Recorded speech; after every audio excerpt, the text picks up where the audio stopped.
Welcome to Dive Beyond Sport. I'm Freddie Woodward. And I'm Yona Wisdom. Gary Smith, welcome. Thank you for joining us.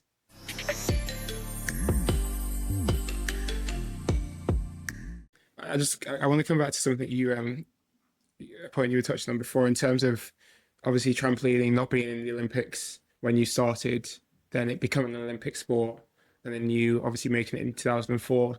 I'm just curious to know, because we had a conversation in one of our previous podcast recordings about lottery funding, and maybe that conversation, it was a little bit more into like a negative outlook on the value of the lottery funding when that came in. How did trampolining receive lottery funding once it became an Olympic sport? And when it did, how did that kind of change your trampolining career, your approach to training, and the kind of like the whole vibe? Yeah, so the lottery funding was there. I guess it was just at its early stages. Funny enough, when I qualified for the Olympics, I wasn't on lottery funding. So it was one of those things where I did it without it, and I didn't need it. But as soon as I qualified, I then went onto it. So that when I went onto it, that was a really big help, because I was actually, I was working full time as a coach in my gym. So I would come in, I would start work.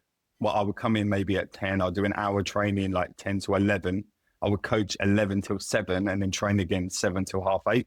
And that was what I would do. So I was at the center pretty much my whole life, and then as soon as I did get lottery funding, mentally, I thought, okay, this is brilliant. This is going to help me.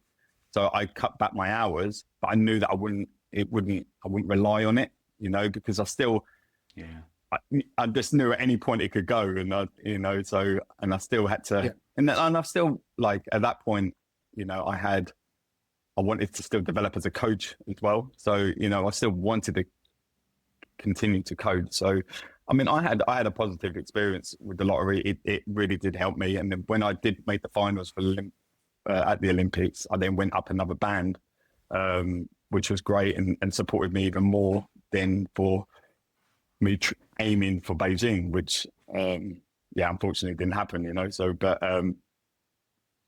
so that was kind of like my, with the funding, which was, like I say, it was great, and it really did support me at that time. And so you said you didn't qualify for Beijing, and then I think it was 2009, right, that you took the gig with Cirque in it was OVO. Yes, that's right. Yeah, OVO. Cool, amazing. And so this is something that, selfishly, I really want to touch on with you, is that the shit side of things. I'll just let me handle this, Yona. I'll just talk to someone else. Well, I think one thing that's interesting with what you just said is obviously knowing that getting the funding, and then you could reduce your hours, but knowing it could get taken away at any moment. But then now suddenly you've taken this job where you're still trampolining. Yes, there's other things to it, but you're taking this, you're trampolining, and you've got a full-time salary. They're not paying you like millionaires, right? But it's still, it's decent money. You work hard, but it's all right money, right? And so it's like, what was that feeling like for you? My first question is being able to work in a show like that and get paid to just keep on trampolining in that. Yeah, I think just going back a little bit, I've always dreamt about joining Cirque. So from the very first time I saw the Cirque show, we were always lucky that the British trampoline team always got some tickets to go to the Albert Hall and see it. So I remember I see a show and I'd be like, okay, one day that's what I wanted to do. And I guess that period after Athens and then aiming for Beijing, there was a bit of time in there where I probably struggled a little bit to motivate myself. And there was a couple of times where do I want to try and go for Cirque now or later? Mm-hmm. So in the end, I had some conversations with my team and my coaches and made the decision, okay, I'm all in, let's go for Beijing, but with a plan that as soon as, if I didn't qualify for Beijing, then I would retire as a gymnast and transition into Cirque, or like apply for Cirque and hopefully something would come up. So like it was funny because we kind of put that in my plan, you know, so that was almost like part of my goal setting, which is great. And I think that helped me, with that process, and actually knowing that my main focus is qualifying for the Olympics, but knowing that I had a backup with it. So anyway, yeah, so I didn't qualify Beijing. I think I applied for like Cirque in November, and then I got offered a contract in January. And what I got offered a contract for was a creation of a show, that's really like the ultimate if you can get into a creation. So you're in it from the start, and you're building the act with your team, and you know, everyone's new, and that was a great feeling. So I was in Montreal from I think it was like from September to when the show premiered, which was about April the following year. So we had that a big chunk of time to like do creation, and during that time you don't get paid that great. And at that point I was like, like during the training bit, I was like, oh, okay, have I made the right decision here? But once you get into shows, it's different. Is that because they kind of like need the show to obviously go well to be able to make the money to then pay the performers more? Yeah, maybe. I mean, it's two different contracts. You're on like a creation fee contract, and then once you start shows, then you then go on show fees, so you get paid per show, which is a slightly different. Like different contracts. So that's how it worked for that. So yes, I did nine months of the creation, and then we premiered in Montreal in April, which was brilliant because like I said, like we kind of created the show together. And you know, when you're in it, I mean, I learned so much. I mean, I've gone from like competition and competing into like performing, and maybe I don't know about you, Freddie, but I mean, I found the show presence and performing the show the hardest bit. Like the trampoline bit was the easy bit. It was just thing, like doing the choreographies and trying to remember them. And I remember a couple of times, and this goes back to like one of the learnings that I learned from Cirque and take into everyday life is that like it can be messy. So like I remember going in, like we would do a choreography, and I'd be there trying to do it, and like I'd never get it. And I'd get back to my room that night, and I'd be worrying about it because I had to do it again the next day. And I called one of my one of my teammates. I said, like, I need some help. Can we go through it tonight? So we come over, we go through it together. I was like, brilliant, I've got it. I go back in the next day, it completely changed. And it happened so many times. And it's just that's creation. And that was creation. And I just learned that sometimes, know, like we would be creating things and doing things and like thinking that's going to be the end act, and it wasn't. And it kind of taught me that, you know, there is that bit in the middle where it's messy, but it comes together in the end, you know. And it was really interesting that, you know, that going through that process and learning all those different, learning stuff about myself about it, because obviously, you know, I had no control over that either. So it's hard. Yeah. So, but yeah, I learned a lot, and then it, like once you premiere for the show, I mean, it's a brilliant feeling. It's like, I mean, it's almost like an Olympic Games again, you know, like when you premiere that show in front of like, you know, 2,500 people for the first time. It's great. And when, like I said earlier, you're doing it with a team. It's a really good feeling. Well, that's such a great point. I mean, first of all, as well, I think the thing with I've done a couple of creations with Royal Caribbean, so it's not quite on the scale of Cirque, but surprisingly incredible. And I've done a bunch of contracts with them, and 2 of them were creations. And it was, the last one in particular, which was my very last contract, which is maybe telling, was hard. And quite in the end, slightly disappointing. You know, when things just don't work out and you put so much into it. But at the same time, I guess you must have thought this, like still in OVO, there'll be like bits of, you know, Gary Smith's DNA kind of running through that show, right? Which I just think is so cool. Is that something you felt? Yeah, I mean, there's so many little moments in the show that, you know, like where you kind of like bring your own little character, because I was a cricket in the show, so climbing up the walls, and, you know, like we kind of developing our own character within the show. So like all little quirky movements and stuff. And I remember like whoever replaced me, I would try and teach those to those guys and hoping that it would continue. Yeah. And actually, in January, Obo's coming to London to the Albert Hall, so I'm really looking forward to see it. I'm not seen it, and Really, I'm going to take my son there as well. So he's not seen it, so it'd be brilliant to kind of watch it again. I'm sure it's evolved, but I'm hoping that there'll be little moments in there that I will I remember. And like we had so much fun doing it, and I'm sure so everybody like just the moments that we had.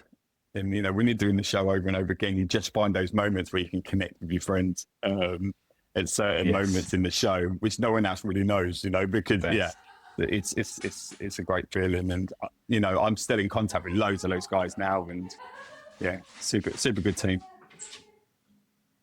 And Finally, finally looking out for tickets for that show. For sure. Oh yeah, it's right. You're right there, Yona. You're right there. Yeah, literally. Jealous.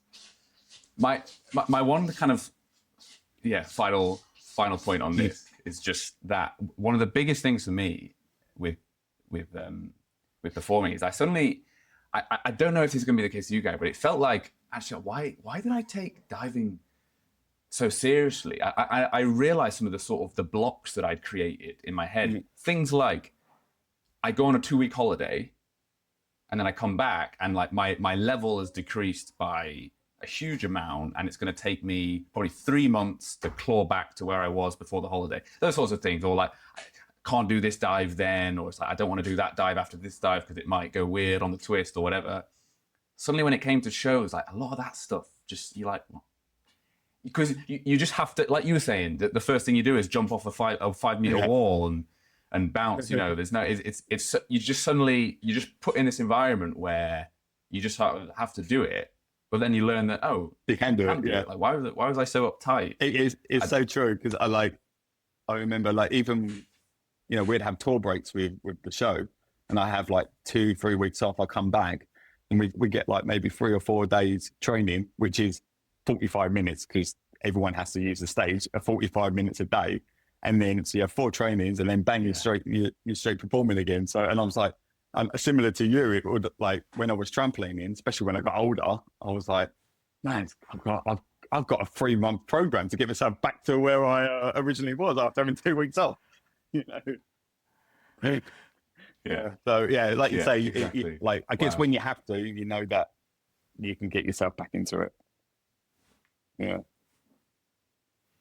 And when you're under slightly more pressure as well, you have to just raise your game, and things just happen to fall into place a little bit quicker than you maybe expect. But then that just comes down to obviously your physical ability and the talent that people have, right? It's actually when you put into those situations where you have to, it kind of shows you how remarkable you actually are as an athlete sometimes, because it's quite easy to forget when you get caught up on too many small details. That's been brilliant to hear some of that Cirque experience, and I'm sure that Freddie could talk some more about. I'd love to listen to some more about it as well. But I want to touch on the coaching side now, because on the coaching side now, and I find it really interesting because there's quite a large gap between the end of your athlete career in trampolining, then obviously you went to Cirque, and then you came back and started coaching, and I imagine that during that period of time, trampolining moved on a long way. Like in the conversation that we had with Bryony last season, she spoke about changes in rules after one of the Olympic Games cycles, where obviously that was quite a big shift. The types of athlete would be different. The lottery funding would be supporting trampoline in a completely different way. For you coming in as a coach now after such a long period of time, how much did you have to adjust your core values that you held as an athlete to then fit with the athletes that you coached?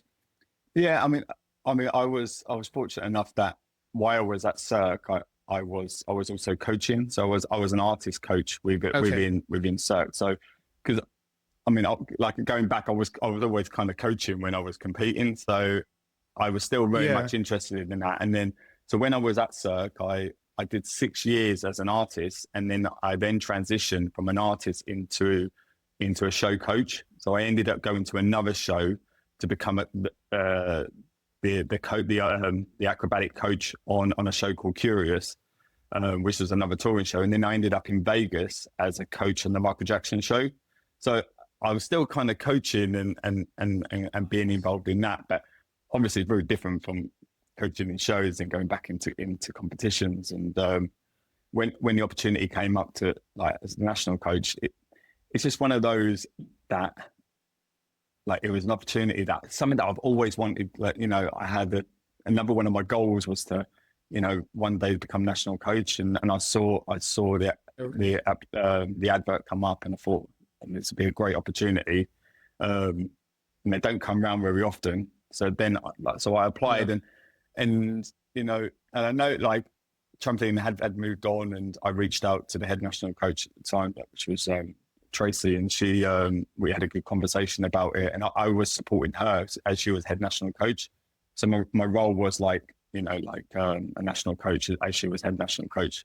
So that transition was great, and I think I went into a program which was, you know, had really strong values. Bryony had just won her first medal in Rio, so I came into it at that point.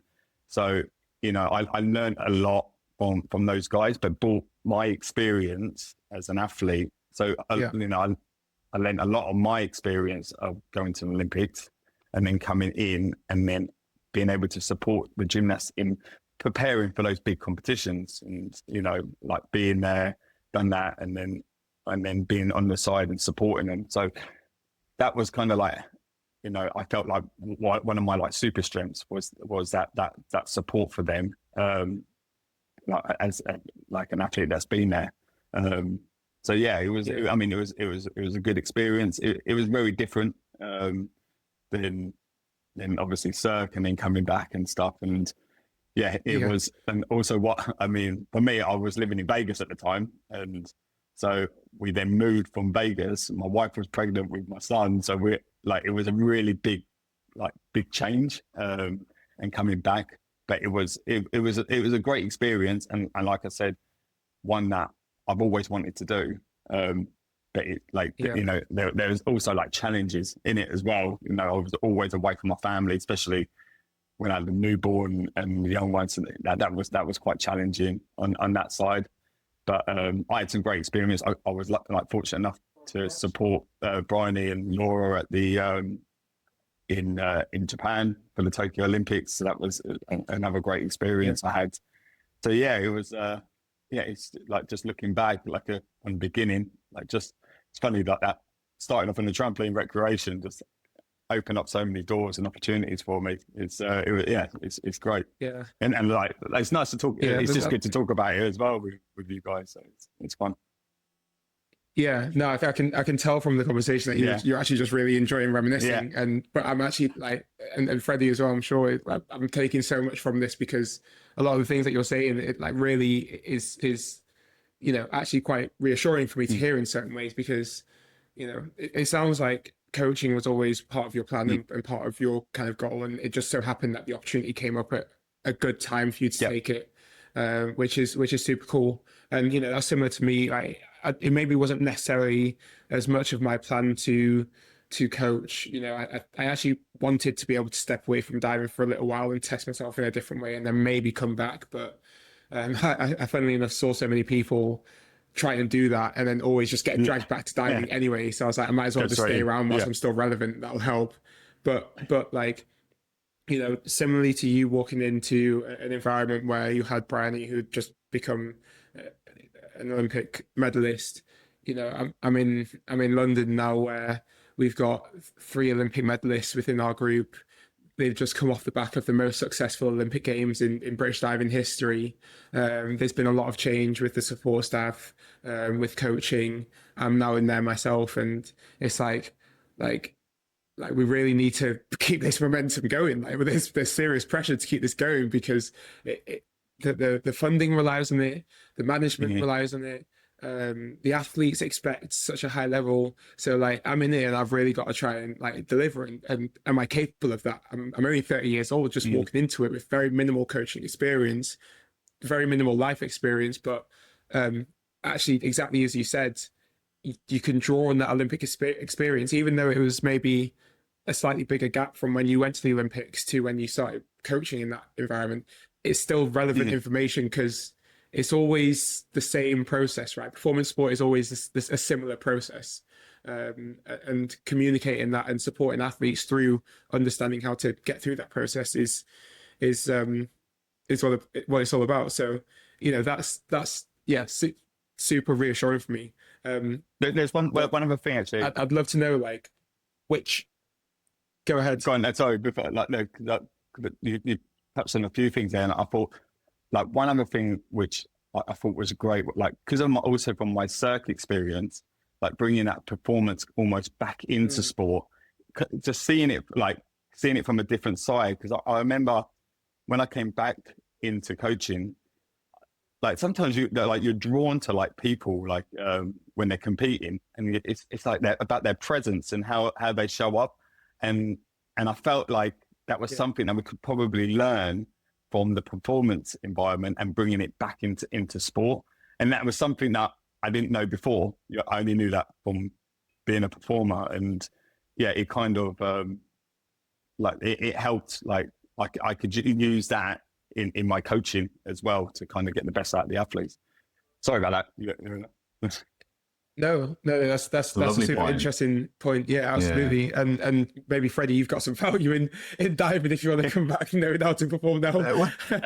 Well, as you were saying that, Gary, I was thinking, I mean, I'm not coming back. However, I really thought about it.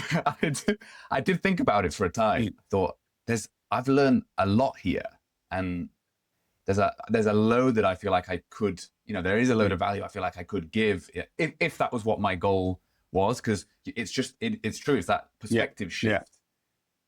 And you just think, wow, okay, and I really like that, because it's not, things like that are so easy to ignore. But even people like people like Tom Daly, though, for example, like sometimes the best of the best, sometimes they're different, but they've got some of these little things figured out. And like, I even remember Tom would always wear a black swimsuit because he thought that it made him look physically better. He believed that. And I wasn't really thinking along those lines, but it's just those little like insights, and sometimes some of the best, just, a different perspective shift, and maybe they're doing these tiny little things. And you're right.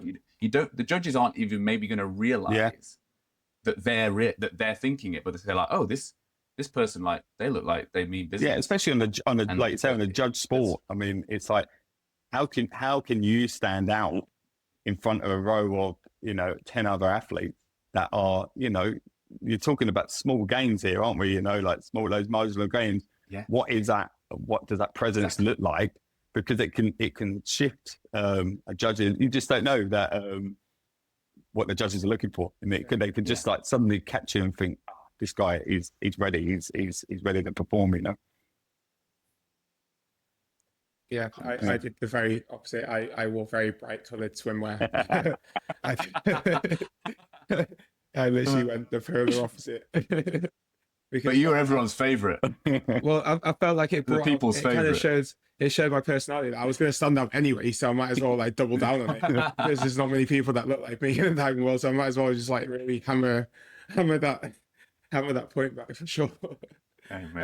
But what I wanted to ask was at what point in your kind of career, athlete, cirque performer, and coach, would you say that you're at your best in terms of performance excellence, in terms of like, whatever performance excellence means to you? Which phase were you at your best, like, your peak power of execution, maybe? That's a good question. Oh, it is. I don't know. I'm gonna say like the Olympics, because like I just remember like excellent like preparation for the Olympics. Like I had done so much prep for that competition, to a point where we were like, me and my coaches, we would always work on different things, and I had a training diary, and I knew that I would be ready by knowing how many routines I've done in that week's training. So I would always aim to do five first routines, 5-second routines in every training session. So I build up like volume and volume. But then I got to a point where I was able to do the routine with an extra jump in between. And you know, if I was in the corner, I knew how to get out of it. And I was just like, I was so prepared in that moment that I felt pretty confident. And even though sometimes you still have those moments that you think, oh, okay, because especially like trampolining, it's just one of those sports where suddenly if you're in the wrong position, that's it, it's game over, it's the end of the routine. So it can happen, but I just felt so prepared, and I'd done so much like volume in training that I was kind of like at my best. And like I said before, I was lucky enough to hit the best routine I could in that moment. So yeah, I would say that. But then, you know, there was moments at Cirque where there were some shows that just kind of like just flowed and it just felt effortless. There was other shows where I was in a lot of pain and I was just struggling. It was a struggle. But you know, you have to find a way, right? There's always got to be a bit of balance. Yeah, exactly. Well, I think that's so interesting, because you hear a lot from people about when pressure's on, you'll fall to your, you know, to sort of your how you've prepared. You don't rise to the occasion necessarily. You fall to how good your preparation was. And I just think it's kind of like the inconvenient truth. I think that it really, you know, I mean, there's a little bit of a dice roll to it to some degree, right? And especially in sports like diving, like trampolining, where a plethora of things could happen. But still, you're just talking there about you just almost prepped for any eventuality. You knew you were in that space, and then you went and did the best routine of your life. It's quite telling to me that. Really. Yeah, I think like also with it, you know, like when I was competing, I had like S&C coaches, I saw a psychologist and stuff. But I guess like ultimately my fallback, and it was just like almost like these are the basics for me. The basics are that I need to get these done for me to feel ready in the moment. And, you know, all the other things helped me to perform on the day. But ultimately, it was the amount of routines that I could do in training gave me the confidence to deliver, if that makes sense. Yeah, no, it absolutely does. Mm-hmm. I can kind of compare that to what I experienced, especially in advance of Rio. Rio was our first Olympics, obviously, so we were learning in that respect, but it was also outdoor, which is always a bit treacherous. Like, I mean, you're probably used to indoor trampoline, that you don't ever have outdoor competitions, right? No. When we dive outdoor, you got to deal with wind, you got to deal with sunlight, you got to deal with wildlife. It's all a bit of a shambles sometimes. Yeah. Oh, green pools, yeah, all of that. And that's something that I really had to prepare hard for in the kind of entire cycle, like going to international competitions, outdoor, really throwing myself out of my comfort zone, learning to just deal with any environment possible, just so that when it came to that moment for my qualification, I could be comfortable. I could be more comfortable, or as comfortable as possible, because like I had all this experience behind me, and like nothing could faze me. Like if it rained, fine, I've dived in the rain before, not an issue. Yeah. If it was windy, doesn't matter. I know how to cope with the wind. I know what process to go through to dive in the wind. If there was birds landing in the water, like I know whether to like wait and let the bird fly off or dive. Like, it's actually something that we've had to consider. Wow. In Gold Coast in 2018, there was like literally a plague of moths. It was unbelievable. They were massive. It was crazy. Yeah, there was so many moths around all over the place, and it's distracting. I mean, maybe not so much for me, but for the platform divers, because the moths would be just landing on the boards. Like you're trying to concentrate and looking at a spot, and there's just these things buzzing around. So like I completely get it. Like like being able to get yourself out of a number of different situations on the trampoline to get back to the center to be able to give your best, and you know that's, I think. And maybe you can like describe your definition of excellence, but it sounds like it's just like preparation and being absolutely ready for anything. Yeah, I think it's like I think I go back to like one of my values is like consistent. just being consistent. And that's like, I take that into like my work now. And it's just simple things about, I turn up at the same time every day at work, so my colleagues know that I'm there if they need me. If I'm saying I'm going to call someone, I'm going to call someone, so I learned that from sport, and I take that into like every day. So, it's just doing the basics well, and like excellence is, I guess, different now than it was. And, now like I juggle so many different things. Like now I'm a dad, and then going to work, and I want to be the best at all of them. But like there's one quote that I always kind of go back on, and it's and I kind of this helped me a little bit actually when I was coaching, because there were some times where I struggled when I was a coach, because like I say, I was away a lot, and you probably it's a lot of different pressure, and I could never switch off. I was always thinking about how I can support the athletes and what I can do better, and I really found it hard to switch off, and especially then coming home and to my family and like my young son. So and I was just like, I'm not doing a good job at anything here. And then I heard this quote, and it was just on a podcast, and it was just like simple one of like just do the best you can with what you got in the moment you're in. And that just really, like, sometimes just by saying that, I'm just like, okay, it just helps, because sometimes I had to let go of that to be better at this. And that did help. That helped me, with those moments when, at that time I was going through so many different changes, like a movie, and then having a young baby, and then a new job, and traveling and stuff. So that was really helpful. So yeah, I guess I don't know if that answers the question, but I kind of went on a bit. Absolutely does. 100% does. Yeah. Brilliant answer. Yeah. It was brilliant. Wonderful answer. I wanted to ask as well, Gary, following up on that, you said that you mentioned you always try to think of ways to support athletes, and you said earlier that was maybe your super strength, was some of the support you could give them. So, I mean, in your messaging, what did that look like as a coach trying to support athletes? Yeah, I mean, I think, what was your message to them in those hard times? It was more just being there and for any moment, because like, the athletes would sometimes just need you at different times of the day. I mean, it could be at 7, 8 o'clock at night, like whether they want to talk about their training that they've done the day before, or they just want to talk about other things, and it's just sometimes just being there. And I think like just being there, and I guess like just being like calm, so I was calm to stay consistent and be there for the athletes, whatever they needed. And sometimes I never had the answer for stuff, but I would just always say, look, I don't have the answer, but I will try my best, and I'll see if I can help you with it, and like fortunately with like with the national team, like the athletes have a huge support network. Like, they have so much support there that, we can always find someone that will,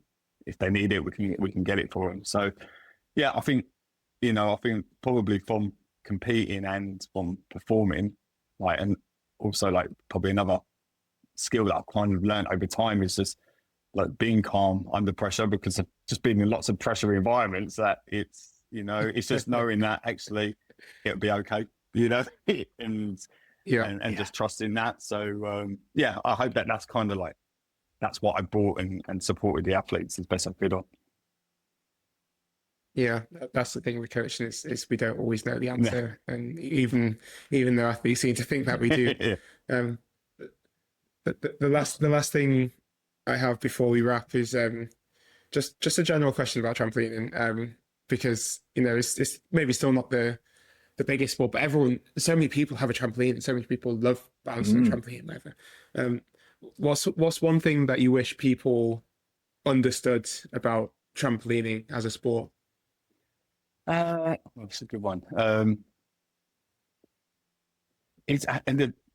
guess it's quite complex. There's so many different elements of it, with like execution, time of flight, difficulty, horizontal displacement. So I guess for me, it's just like when you watch it, it's just incredible to watch. I mean, the height they get and what they can do in the trampoline, and it's very similar to diving. They just make it look easy, and I think because they make it look easy, you know, that sometimes people go think, oh, we can do that. But it's just, I guess, just appreciating what they can do on these trampolines. I mean, they don't have much time, and now some of the guys in the trampoline are doing like 7 triples in like a 10 bounce routine, and that's like phenomenal, you know. And they've taken it to a whole new level from when I used to compete, and it's just a joy watching it. And you know, there's different other areas of it, and like I say, like I then took that into performing on stage, which, you know, it's fascinating that you can bring like trampoline, diving board into like the performance environment and deliver that. So there's so many elements to it. I think that it's just that enjoyment of watching what they can do. Nice, Gary. Before we wrap the main section of this episode, is there any parting words and a final message? No, I mean, I've not done many podcasts, so I really enjoy chatting with you guys and actually just like reminiscing, you know, like it's like no matter what, I'm proud of what I've done, and you know, like if we go back to identity, I guess my identity is wrapped up on the trampolinist, but you know, I still enjoy sharing my stories, and hopefully people get some, you know, they enjoy it as well. So thank you for having me. Well, I mean, I don't know about you, Yona, but I feel like he's done plenty of podcasts, and you should continue to, because it's been a pleasure. And it's a phenomenal story to share. And I think there's so much more that you could share as well in terms of the sport development stuff that we didn't even get to touch on that at all. And it would be great to hear more. But you know, you got to leave the people wanting more, right? But finally, then, if people want to maybe continue following your story or maybe connect with you, where would you want to send people? I mean, I'm not great on social medias, but I am trying to develop my LinkedIn a little bit more. So I would say if you wanted to follow me, I'm trying to post weekly on LinkedIn if I can. So yeah, that would be the best place. Nice. Now you've got a bit of accountability to the listeners to keep that weekly post going. I'm not sure I should have said that. I'm going to be sat there watching and waiting. Brilliant. Well, from me again, Gary, it's been an absolute pleasure. So yeah, thank you so much. I think you talked about, you know, supporting people, and I can feel your care, your energy for the sport still for other people, that really shines through. So it's been a real privilege to speak with you. So thank you so much. That is where we will wrap up this main episode. So thanks again for joining us. If you're not with us on Patreon, Gary will be sticking around for one more dive, so do join us there. The link will be in the show notes. So thank you very much. See you.